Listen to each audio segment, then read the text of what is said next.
So, you see the news? The UK Prime Minister is off to China. It's easy to just scroll past, right? Another headline, another trip. But hold on. This isn't just about handshakes and photo ops. No way. This is a massive strategic play with huge economic and political ripples. So the big question is, why is this trip more than just a headline? That's what we're going to dig into. We're going to peel back all those layers of formal handshakes and diplomatic language to get to the heart of what's truly at stake, not just for the UK, but for the wider world too. So here's how we're going to break it all down. First, we'll look at the big picture, the global stage. Then, we're going to follow the money. After that, we'll get into the really tricky part, this delicate balancing act they have to pull off. And finally, we'll talk about the long game, the whole winning hearts and minds strategy. All right, let's dive into part one, setting the global stage. Because you really can't understand this visit without understanding the world it's happening in. You've got the UK, post-Brexit, still figuring out its new role on the world stage. And then you have China, a massive, established global superpower. This visit is basically where those two realities collide. Now, the UK and China have a history that goes back centuries. But what's happening right now is what matters. Two huge things have completely changed the game. First, China's incredible rise as an economic giant. And second, Brexit, which basically forced the UK to look beyond Europe for new major partners. This visit, it's happening right at the intersection of those two massive global shifts. And all this is playing out in what experts call a multipolar world. It's a super important idea to get. It just means we're not living in a world with one or two dominant superpowers anymore. Power is spread out. You've got the US, China, Europe, and other major players. So for a country like the UK, it's all about navigating this really complex web of relationships. On to our next section. Let's talk about the economic imperative.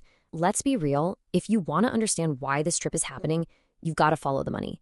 Trade, investment, that's the engine driving so much of this diplomacy.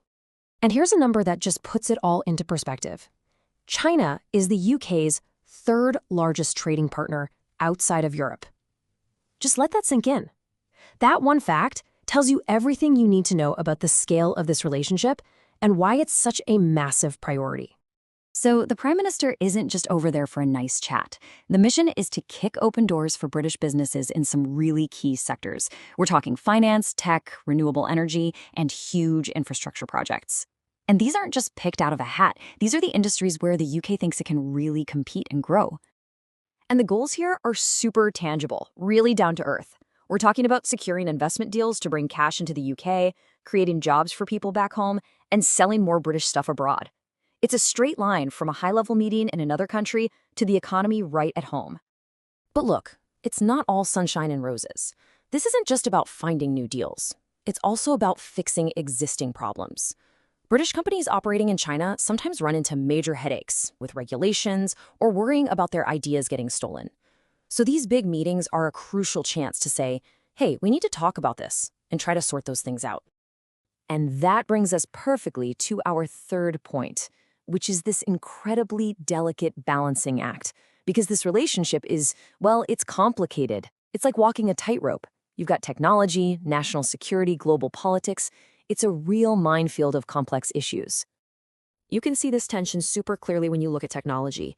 On one hand, there's amazing potential to work together on stuff like AI or electric cars. But on the other hand, the UK has to be really careful about protecting its own national security and making sure its best tech isn't compromised. It's this constant push and pull. And honestly, that just nails it. It's not straightforward. It's not about picking a side, good or bad. It's about figuring out how to work together where it makes sense, while also being smart about the risks. That right there, that's modern diplomacy in a nutshell. And this balancing act isn't just about tech. It's about the big global issues, too. The UK and China actually have common ground on huge challenges like climate change or global health. But then, there are also some really serious areas of disagreement, right? Things like human rights. So the whole strategy is to be pragmatic. Cooperate where you can, but don't sweep the tough stuff under the rug. Let's get to our final section. This one's a little different. It's less about money and politics and more about what's called soft power. It's this long-term strategy of winning hearts and minds. Basically, building influence through culture and connection, not just through military or economic force. So, how do you actually do that? Well, it's a bunch of things all at once. You strengthen cultural ties, maybe through art and student exchanges. You team up on education. You make it easier for people to visit each other's countries. You even work together on science and research. At the end of the day, the goal here is to build a foundation of goodwill and trust, something that goes deeper than whatever the political headline of the day is. Think of it like a long-term investment in the relationship, creating, well, this reservoir of understanding that you can draw on when things get tough. So let's wrap this all up. When you put it all together, why does this one visit matter so much?